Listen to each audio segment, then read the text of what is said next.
Welcome to our channel. Today we how to disable Windows 11 startup apps for faster boot, complete guide step by step clearly.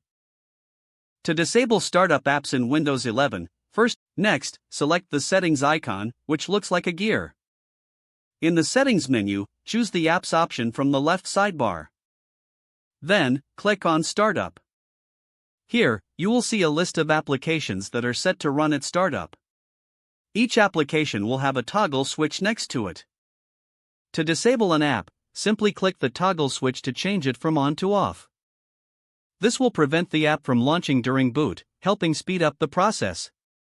If you are unsure which apps to disable, consider disabling any that you do not frequently use. Some apps, like antivirus software, may be important for your system's security. Once you have adjusted the startup apps to your liking, close the settings window. To see the effects of your changes, restart your computer. After the restart, take note of how much faster your system boots up. For additional management of startup programs, you can also use Task Manager. To open Task Manager, right-click on the taskbar and select Task Manager. In Task Manager, switch to the Startup tab. Here, you can view a list of applications that run at startup along with their status. If you want to disable an app, right-click on it and select Disable. This method also helps optimize your startup process. After making your changes, close Task Manager. Remember, disabling unnecessary apps can significantly improve boot times and overall system performance. If the page does not load, refresh the browser or try again in a private or incognito window.